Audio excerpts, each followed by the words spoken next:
gear for the trip is all laid out here. If you go back to the first video where we're at Feldman Lake, I actually walked through all this gear as well.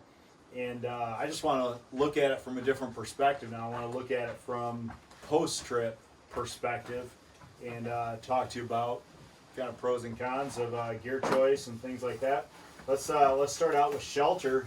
I chose only to bring this. It's my Papa Hubba tent footprint, and it's waterproof. It's a tarp. It's got tie-out points, and it's super lightweight. It's less than a pound, or maybe right. I think I weighed it beforehand, right at a pound. And so I thought, if it rains, I can get under this. I think it's like a 10 by 10 ish. Might be slim, 9 by 9. Might be, and it's got kind of tapered corners. But that in combination with my my head net, mosquito net, and sleeping bag, and so if it rains, if the mosquitoes get on me, my thought was the mosquitoes are not going to punch through my sleeping bag, and so all I need to do is protect my face, and that so really this North Face, I always forget the name of it, Dolomite. And you can tell it's old. All the lettering's peeled off. It's got some burn marks from sparks shooting at it. But really, this coupled with my head net and that's really kind of what I was thinking would protect me from the elements. So go back and you watch a couple videos, you'll notice like the idea, the concept behind that's great, awesome. I love this.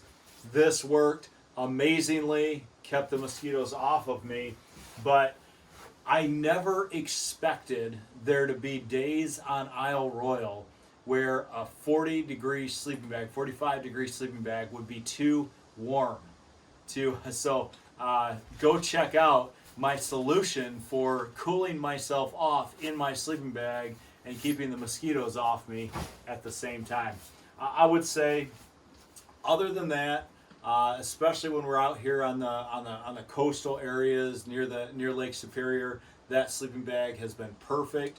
In fact, the last couple nights, I've been borderline chilly, and so I mean, what do? I mean, you can't go from extreme to extreme and think that you're going to have perfectly comfortable night's sleep every single time. So, but I would say definitely a win for that. I was going to bring something heavier. No need to bring something heavier, especially 9 times out of 10. Well, not 9 times, 6 times out of 10, we're in a shelter. And so this pretty much has stayed in my bag for quite a while. Now, on different years when it's busier, that might be an issue. So what I did, though, on some of the colder nights then, I coupled this down hoodie. It's nice just to wear this around camp, or if we're sitting out on the rocks watching the sunset or whatever. It's nice to have that, and I just leave that on and couple that with my sleeping bag, and it kept me pretty toasty. So one other item of gear that I'm so thankful that I had, that I really only put on one time, and I only put it on one time.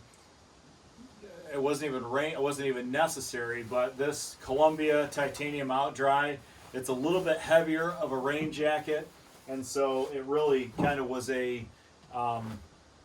also just another layer for warmth. Because again, I mean, it could have been 65 at night, or it could have been 35 at night. You just never know out here. Weather's that unpredictable. I'm so glad I had it, even though I didn't really get use out of it. I did get use out of this because there were several times where I'm hiking and it was a downpour, especially earlier in the week. So this is a little pack rain cover. That thing is worth its weight in gold. It kept all my stuff dry, including my rain jacket. So then when I got to camp, everything was dry, everything was ready to go. This is an Osprey large, and it worked perfectly coupled with this Osprey Atmos. This 65-liter pack, but it comes with a top compartment that I took off because it was unnecessary. It was just too big. I didn't have enough gear to fill a bag this size. So that worked out pretty good. I am pretty pleased with that sleeping bag, the backpack is so comfortable. Like it just the anti-gravity system that they use, like they say that it really makes it feel like the pack is 10 pounds lighter, and I would agree. I mean, my pack started out 46 pounds, and it was I mean it really, I mean, a lot of that, almost 20 pounds of that was food, and then I had 7.5 pounds of camera gear. I had another, if you count my little raft here, I had like almost 10 pounds of fishing gear, and so it just was, yeah, that's what it is. So as far as just miscellaneous type gear, I always bring these leather gloves around. Unfortunately, there's not a lot of places here on Isle Royale to have a campfire, but whenever there's a fire, you know, and I'm around a fire, I love to use those. I brought several lengths of just number 36 bank line, tarred bank line, and that was great for putting up my shelter, hanging a clothesline, just random different things, hanging the water bag, water filtration. Had this Katadyn Be Free. This is the 1/2 liter, 0.6 liter, and then I also had the 3 liter. That 3 liter was awesome with 2 people. You just fill it up one time, hang it from wherever, and then we've got enough water for whatever we need the entire evening. So Katadyn Be Free is definitely in the win pile for sure. My Jetboil, this thing is rock solid, and I also added the coffee press, French press, coffee press. This is the new updated version. It's got the orange silicone ring. Some of the early reviews of the first generation was like grounds to get through. I've never once had grounds in my coffee with this. So, and this is the original. I bought this back in 2001. You know, it's seen some wear, but it works just as good now as it did in 2001. Leatherman Free P4 multi-tool. I even have that. Look at that. It's got little fish scales on there from when I caught the fish that didn't get cleaned off. But engraved with a Waypoint logo, which is great, except for the first day I used it when I was out here. I was trying to baton something to get to dry wood to start a fire. Look at that. So I got to send that back and repair it. It's not designed for that, but I was kind of putting it through its paces, and I realized, all right, I know my limitations. But other than that, great multi-tool. A little heavy for this kind of thing, but it worked out great. These right here, these were super, super valuable. These scissors, man, I don't know what I would have done without those for sure. So, great little multi-tool. Ferro rod lighter. I got some use out of those, but not a ton. Always great to have though. Brought 2 sources of light here. Got this super bright Nebo flashlight. It's rechargeable. And I also got this headlamp right here, rechargeable. Excellent. That worked out good. Both of those. Don't leave home without it. Not duct tape, Gorilla Tape. All right. So, and my sunglasses. I bought these on the way up here. Ugly Stick, polarized sunglasses. Honestly, I probably didn't even need to do that. There were some days we're hiking in the sun. They were nice to have, but as a whole, I mean, you're in the woods a lot. So, you know, they're nice to have, but was unnecessary. Garmin InReach Mini GPS. That thing is awesome. That really, we just put it on the charger each night, and we did 1 second tracking interval most of the time. I started trying to save battery power for my cameras and stuff like that later on in the week. But yeah, that worked amazingly. Logged us about 90 miles on this island. 90 miles. We covered 90 miles. So just about. So pretty awesome with that. All right. Camp shoes right here. Just a really lightweight pair of flip-flops. And that was great to have. And if you would have asked me if you would have asked me early in the week, I would have said I hated these boots. I hated them because they cause all sorts of blisters and stuff, but that's my own fault. If you think you can hike 90 miles on a trail without breaking in your shoes properly, then you're crazy. We just went on this last hike to Scoville. I came back and like, these shoes fit my feet. Like my feet aren't even sore. I don't even feel like I need to take my boots off. I cashed out with my boots still on. And so now I'm excited because I've got a broken in pair of Aslo Drifter hiker boots. And Gore-Tex, everything worked flawlessly. Honestly, these, had I done it properly, I wouldn't have the issues with my feet I have now. But these worked out great. And they don't even smell. So we've been really good about just taking everything out, letting them dry out every single day, and that's how stink and bacteria grows in there. I got 2 pair of these darn tough hikers. I think they're a medium cushion hiker. I love these. So those are definitely in the win column. As far as food, right here are down to dinner tonight, breakfast, and coffee in the morning. So we planned out the food absolutely perfectly. I'm really impressed with the Alpine Air. Every single one of them is good. A few have been my favorite. It's been really good, but just I've not had any complaints whatsoever about that. So food was definitely a win. I brought some right here, yes, diaper rash cream. Now thankfully I didn't have to use that, but I've been in situations where I've wished I had it and I didn't have it, so I brought that. I also brought some of this DEET lotion, Ultra 30 insect. It's a Sawyer brand. I maybe put this on once or twice. Mosquitoes weren't that bad. I mean, well, in some of the situations they were, but at night they were bad. But if you're sheltered from the mosquitoes, during the day though, really, I didn't find it necessary to even apply that. Right here, got some Blistex SPF 15, and in the sun enough. I'm glad that we used that. That was good. But right here, this is probably my favorite piece of gear. Right here, and specifically some additions that we had. So like I got this gauze bandage, this Ace tape used for and this is actually Josh brought. All my tape out of the kit was gone. I didn't expect to have to be taping my feet up for 9 days.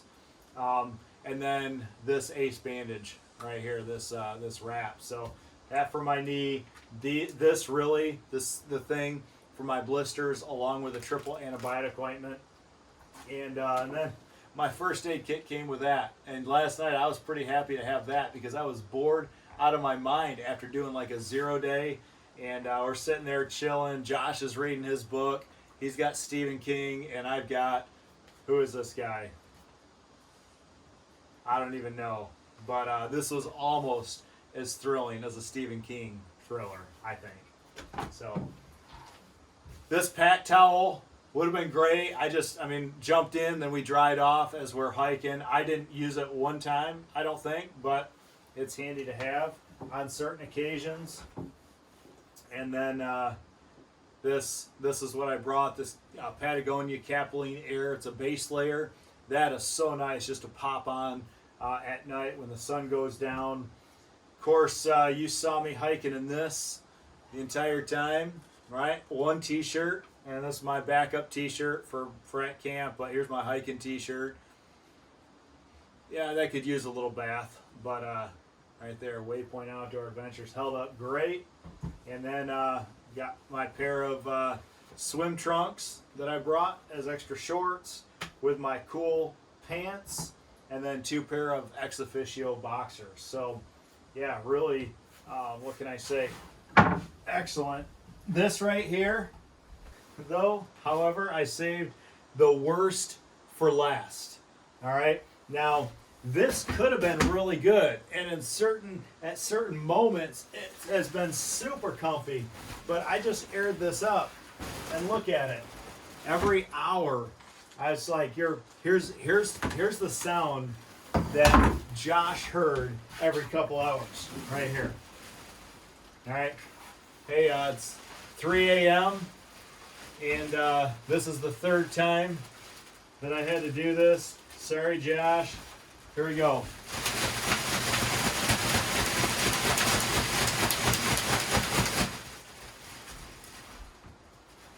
Oh.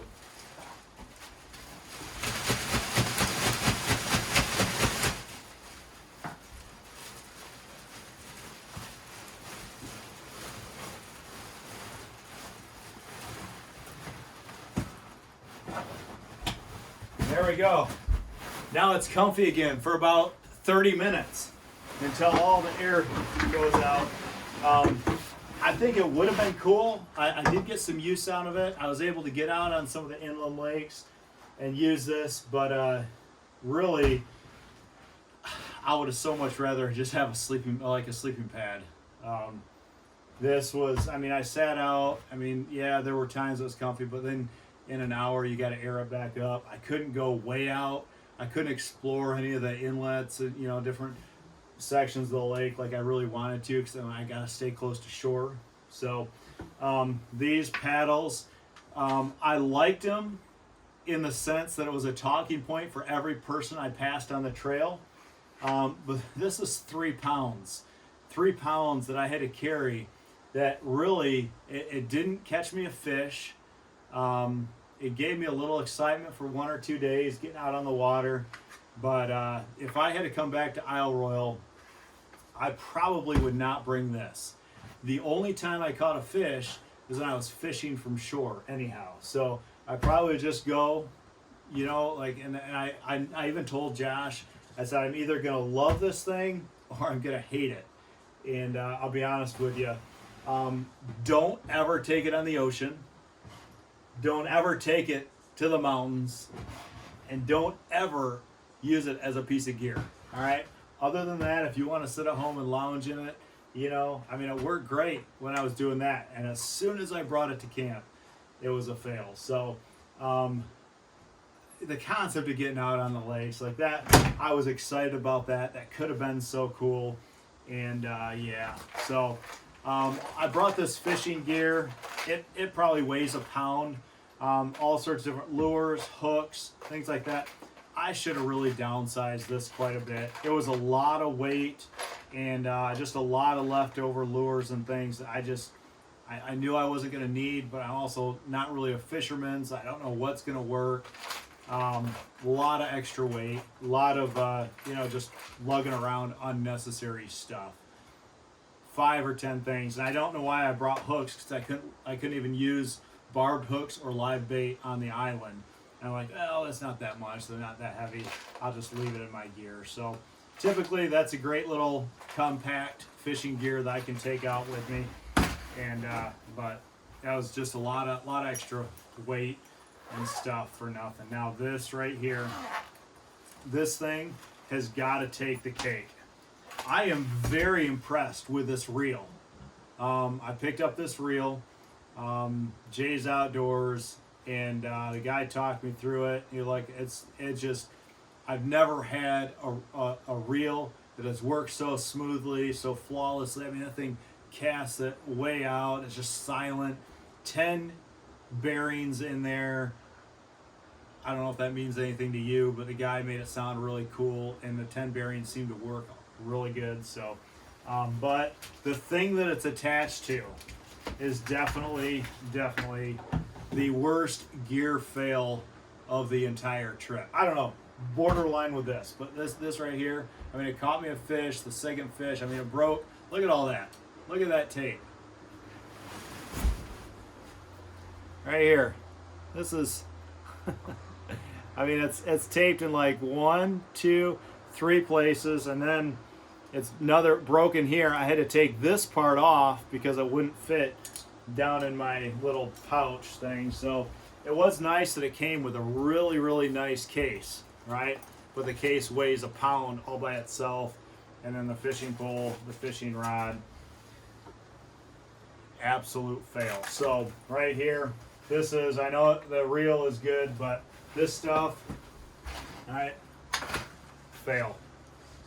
Everything else that I brought, I think it was good. Now, a couple items I picked up along the way that I really didn't think I was gonna need, but I ended up thinking that like this, I'm so thankful I got them. About 40 miles in, I decided to start hiking with some trekking poles. And these, I gotta tell you, in some of those spots, up and down, especially going down, these were a game changer. So in the future, I'm hiking 90 miles. I'm bringing some trekking poles. So, I mean, these are not super heavy. And there's areas in the trail where it's pointless to use them. I don't need them. I can move faster without them. But then we get to a point where it's like, oh man, and so I'm just like resting on them more, and it worked out good. So yeah, in the future, I probably will bring some actual trekking poles. They're gonna be lighter weight and easier to pack down, carry around. So I would say top items of gear. All right, so right here, first aid kit.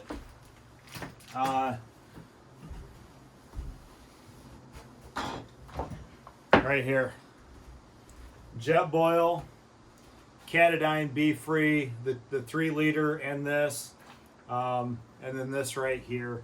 Those all were lifesavers, along with these here. So that's my story, and I'm sticking to it.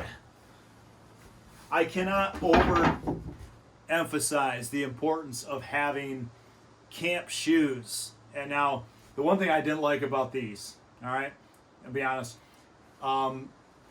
especially with blisters and hiking around, you don't want to stub your toe at camp. It might ruin your hike.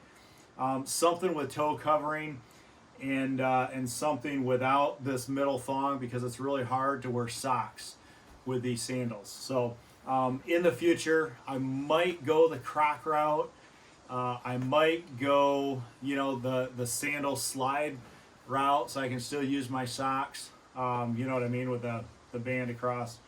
But definitely getting out of your hikers into something else, letting your feet air out, dry out.